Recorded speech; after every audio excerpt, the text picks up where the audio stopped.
Meera highly professional. മേഘ്ന കണ്ടത്തോളം very പാവം, ഇന്നസെൻ്റ് ആണ്. പിന്നെ ചോദിച്ചു ദീപൻ ഇസ് നിഷ്കളങ്കൻ, സ്ട്രേറ്റ് ഫോർവേഡ്, 100% മാർക്ക് ദർ. ആനന്ദ് വിക്കിപീഡിയ, നുവിൻ ഇന്നസെൻ്റ് ആൻഡ് നിഷ്കളങ്കൻ. ഇതിലൊരു ഡപ്പ. ശരണ്യ പാവാണ്, ഭയങ്കര പാവം. പാവം ശരണ്യനെ നമുക്കൊന്ന് വിളിച്ചാലോ? അടുത്ത സെഗ്മെന്റ് അതാണ്, ഹേ മൈ ഫ്രണ്ട് എന്നാണ് അടുത്ത സെഗ്മെന്റിന്റെ പേര്. ശരണ്യയുടെ ബർത്ത്ഡേ ആണ് നാളെ. അപ്പൊ നമ്മളിപ്പോ ശരണ്യനെ ഒന്ന് വിളിക്കാൻ പോകണം. ഒരു 1 മിനിറ്റ് ശരണ്യയോട് സംസാരിക്കുമ്പോൾ ഇംഗ്ലീഷ് ഒന്നും പറയാനേ പാടില്ല. നമുക്ക് കുടുംബവിളക്കിന്റെ മെമ്മറീസ് ഒക്കെ ഒന്ന് അങ്ങോട്ടും ഇങ്ങോട്ടും ഒക്കെ ചോദിക്കാം, പറയാം. ശരണ്യയായിട്ട് ഞാൻ കൂടുതലും ഹിന്ദിയിലാണ് സംസാരിച്ചോണ്ടിരിക്കുന്നത്. മലയാളം മാത്രമേ സംസാരിക്കാൻ പാടുള്ളൂ. അതാണ് ഈ സെഗ്മെന്റിന്റെ ആകെയുള്ളൊരു ടാസ്ക്. ഇംഗ്ലീഷും ഹിന്ദിയും പറയാൻ പാടില്ല. ഇംഗ്ലീഷ് പറയാൻ പാടില്ല എന്നുള്ളത് ഗെയിമിന്റെ റൂളാണ്. ഹിന്ദി പറഞ്ഞാൽ എനിക്കൊന്നും മനസ്സിലാവില്ല എന്നുള്ളത് എന്റെ അവസ്ഥ. വേറൊന്നും കൊണ്ടല്ല, ഞാന് എനിക്കറിയാവുന്ന കുറച്ച് ഹിന്ദി ബ്രഷപ്പ് ചെയ്തോണ്ടിരിക്കുന്നത് ശരണ്യടുത്തും മീരടുത്തും ആയിരുന്നു കുടുംബവളക്ക് സെറ്റില്. അപ്പം അതുകൊണ്ട് ശരണ്യടുത്ത് പിന്നെ ബൈ ഡിഫോൾട്ട് അങ്ങനെ സംസാരിക്കുമ്പം ആയിപ്പോകും. അപ്പൊ ലൊക്കേഷനിലാണെങ്കിൽ ആൾക്കാർ വിചാരിക്കുമ്പോൾ ഭയങ്കര ജാടയാണ്, എന്താ ഹിന്ദി സീരിയലാണോ എന്നൊക്കെ ചോദിച്ചാൽ. പക്ഷെ ഞാൻ വെറുതെ അപ്പോൾ ശരണ്യായിട്ടുള്ളൊരു ഒരു ഒരു പേഴ്സണൽ കണക്ഷനിൽ മലയാളം സംസാരിക്കാം. ശരണ്യയോട് ഞങ്ങൾ പറയും, ശരണ്യ ഇങ്ങോട്ടും ഇതൊക്കെ തന്നെയാണ് അവസ്ഥ. ഈ പറഞ്ഞതുപോലെ വേറെ ലാംഗ്വേജ് യൂസ് ചെയ്യാൻ പാടില്ല, മലയാളം തന്നെ പറയുന്നത്. അപ്പൊ നമുക്ക് വിളിക്കാം അല്ലെ? യെസ്. അപ്പൊ അടുത്തതായിട്ട് നമ്മൾ ഈ സെഗ്മെന്റില് ഹേയ് മൈ ഫ്രണ്ട് എന്ന് പറയുന്ന സെഗ്മെന്റില് KKക്ക് വേണ്ടിയിട്ട് ശരണ്യെ വിളിക്കാൻ പോവാണ്. ഇവർക്ക് രണ്ടുപേർക്കും മലയാളം മാത്രം പറയാൻ പറ്റുള്ളൂ എന്നുള്ളതാണ് ഈ ഗെയിമിന്റെ ഏറ്റവും വലിയ ഹൈലൈറ്റ്. അത് പറയാം, അതെന്തായാലും പറയാം. അപ്പൊ നമ്മൾ പോവാണേ.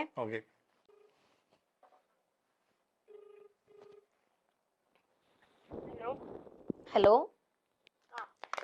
Saranya, good evening. Milestone മേക്കേഴ്സിൽ നിന്നാണ് വിളിക്കുന്നത്. ഇവിടെ നമ്മുടെ ഹോട്ട് സീറ്റിൽ KK മേനോൻ ഉണ്ട്. എന്റെ ഓപ്പോസിറ്റ് ഇരുന്ന ആളിവിടെ വെള്ളം കുടിച്ചുകൊണ്ടിരിക്കുകയാണ്. സത്യം വെള്ളം കുടിച്ചുകൊണ്ടിരിക്കുക കേട്ടോ. അപ്പോൾ ചെറിയൊരു ടാസ്കിന്റെ ഭാഗമായിട്ടാണ് ശരണ്യെ വിളിച്ചത്, മറ്റൊന്നും അല്ല. നിങ്ങൾക്ക് രണ്ടുപേർക്കും കൂടെ ജസ്റ്റ് ഒരു 1 മിനിറ്റ് സംസാരിക്കാനുള്ള ഒരു സെഗ്മെന്റ് ആണ്. അപ്പൊ സെഗ്മെന്റിലെ ചെറിയൊരു ടാസ്കുകൾ, നിങ്ങൾ മലയാളം മാത്രമേ പറയാൻ പാടുള്ളൂ. ഓക്കെ. ശരണ്യ വെൽ കോൺഫിഡന്റ് ആട്ടോ.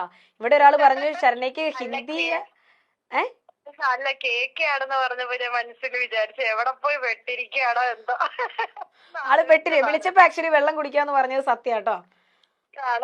അപ്പൊ രണ്ടുപേർക്കും കൂടെ സംസാരിക്കാനുള്ള ഒരു ടൈം സ്റ്റാർട്ട് ചെയ്യാണ്. ഞാൻ KKയുടെ കയ്യിൽ ഫോൺ കൊടുക്കുകയാണ്. നിങ്ങൾക്ക് നിങ്ങളുടെ കുടുംബവിളക്കിലെ മെമ്മറീസോ എന്താ വെച്ചാൽ നിങ്ങൾക്ക് പരസ്പരം കാര്യങ്ങൾ സംസാരിക്കാം. 1 മിനിറ്റ് ടൈം ഉണ്ട്, മലയാളം ഓൺലി.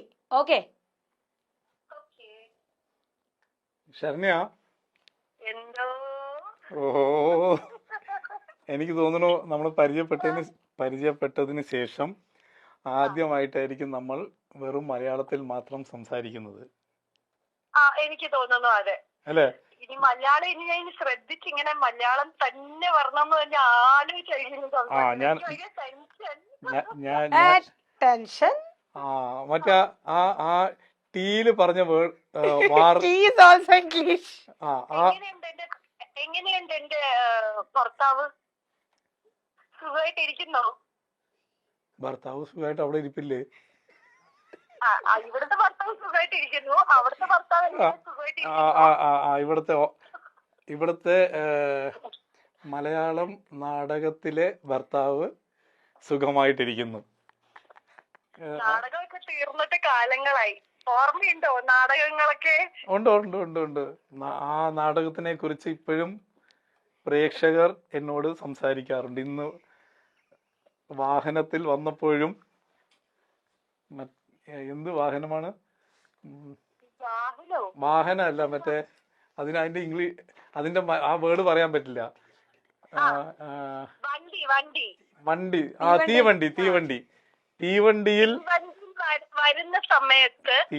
വരുന്ന സമയത്തും പ്രേക്ഷകർ കുടുംബവിളക്ക് പറയാലോ. പിന്നെ കുടുംബവിളക്ക് പറയാം. കുടുംബവിളക്കിലെ ഭാര്യനെ എല്ലാരും ഓർത്തു. എല്ലാരും ഓർത്തു. എവിടെ ഉണ്ട് എന്നൊക്കെ ചോദിച്ചു. അപ്പൊ ഞാൻ പറഞ്ഞു ഇതുപോലെ സ്ഥലത്തിന്റെ പേര് പറയല, നാഗ്പൂർ ആയിരിക്കും എന്ന് പറഞ്ഞു. പിന്നെ എങ്ങനെ ഉണ്ടായിരുന്നു ഇന്നലത്തെ 4-ാം തീയതി പ്രോഗ്രാം പരിപാടിയുടെ? അങ്ങനെ ഒരു പുതിയ സംരംഭം തുടങ്ങിയിരിക്കുകയാണ്. അപ്പൊ നല്ല രീതിയിൽ അത് ഗംഭീരമായി പരിപാടി. സഹായിക്കരുത് കേട്ടോ, പറഞ്ഞോട്ടെ. പരിപാടി പിന്നെ അതില് നല്ല മനോഹരമായിട്ടുള്ള പാട്ടുണ്ട് പ്രിയതമ്മ. പ്രിയതമ്മ, ഓക്കെ. കേക്ക് അത് കേക്കണം. ഞാൻ കേട്ടു. കേക്കണം, എന്നിട്ട് പാട്ട് എങ്ങനെയുണ്ടെന്ന് പറയണം. ഓ, ശരി. ശരി. ഭക്ഷണം കഴിച്ചോ? ഭക്ഷണം കഴിച്ചിട്ടില്ല. ഭക്ഷണം ഇതിന് ശേഷം, ഈ പരിപാടിക്ക് ശേഷം ഭക്ഷണം കഴിക്കുന്നതായിരിക്കും. എപ്പോഴാ കാണാൻ വരുന്നത്? നീ എവിടെ ഉണ്ട്? ഇവിടെ ഉണ്ടോ? എറണാകുളത്തുണ്ടോ? ഞാൻ വീട്ടിലുണ്ട്. വീട്ടിലേക്ക് ക്ഷണിക്കുന്നു. അല്ല. എന്തായാലും ഈ ഒരു രീതിയിൽ ക്ഷണിക്കുന്നതില് അല്ല, വീട്ടിൽ എന്ന് പറഞ്ഞാൽ എവിടെ? എറണാകുളത്തുണ്ടോ അതോ അങ്ങ് പോയോ? എറണാകുളത്താ. ഓ, ഞാൻ നാളെ എന്റെ പരിപാടിയുടെ ചിത്രീകരണമാണ്. അതെയോ? ആ, അത് ബന്ധനങ്ങളോ എന്താ പറയണം? ഞാൻ പറയാം.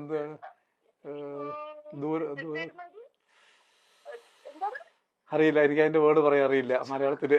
എനിക്ക് മറ്റേ ഇംഗ്ലീഷ് ഇല്ല, ഇത് കഴിഞ്ഞതിന് ശേഷം ഇതിപ്പോ 1 മിനിറ്റ് കഴിഞ്ഞു. അത് കഴിഞ്ഞ ഒരു 5 മിനിറ്റ് എനിക്ക് നിന്നോട് ഹിന്ദിയിലോ ഇംഗ്ലീഷിലോ പറയണം.